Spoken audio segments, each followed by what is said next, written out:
Bienvenidos a nuestra edición de Notidiario para el día de hoy. La ministra Rudmila Larmoni Cecilia ha dado inicio a un plan de reforma social dirigido a jóvenes entre 18 a 30 años de edad, con la finalidad de avanzar en el terreno social y laboral, con el objetivo de abrir las posibilidades de empleo a por lo menos 500 seleccionados para este proyecto que llaman Joven Relevo, que tiene el fin de capacitarlos para tomar la batuta de adultos mayores en vías de retiro. No es un llamado abierto, ya que recibirán una invitación de acuerdo a previas evaluaciones que les realizarán de acuerdo a sus talentos,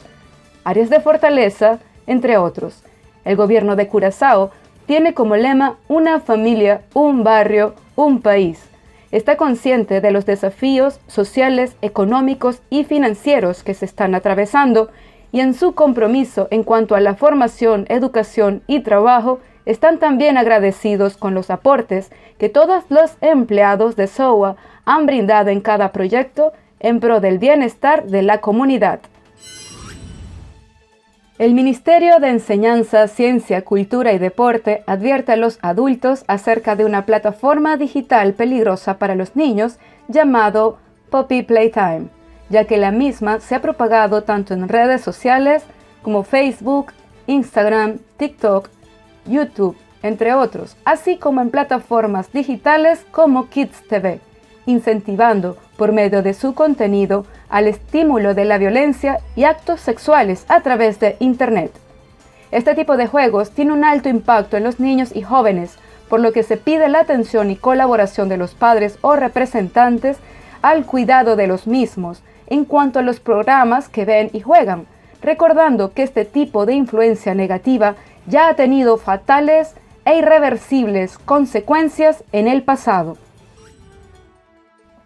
Durante la celebración de los 55 años de Chata, su directora María Elena Seferina Rojas dio una gran presentación en donde compartió un resumen de lo que se ha atravesado desde el año 2021, aún con código de viaje amarillo, en gratitud al esfuerzo y colaboración de las distintas entidades que han participado en el enfoque de salir adelante ante los grandes desafíos del sector, sobre todo durante el año pasado. Actualmente, tienen el objetivo de invertir en el desarrollo, entrenamiento y educación del capital humano, ofreciendo el turismo como una entrada de provisión importante para las familias, ya que quedó demostrado lo resiliente que ha sido y el valor que posee como gremio para Curazao.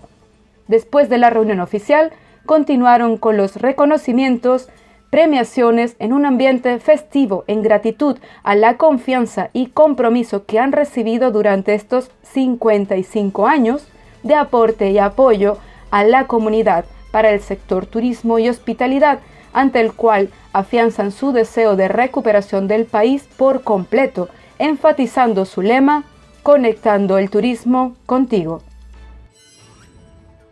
Y ahora nuestras noticias internacionales.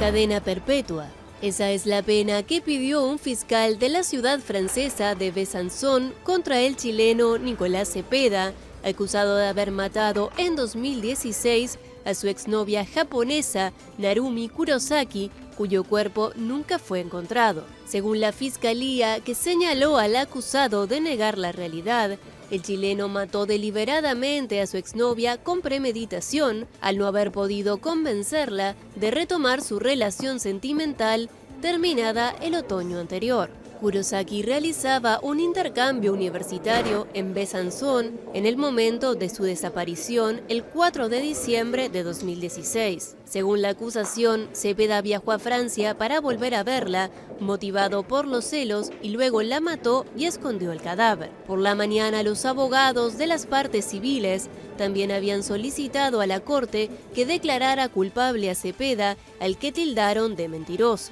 El chileno reconoce que pasó cerca de 30 horas con Narumi en su habitación en una residencia universitaria de Besanzón, pero asegura que cuando la dejó en la madrugada del 6 de diciembre, la joven se encontraba en perfecto estado de salud. Extraditado en 2020 desde Chile, Cepeda podrá realizar una última declaración durante la clausura de los debates el martes, antes de que el jurado se retire a deliberar para decidir su veredicto.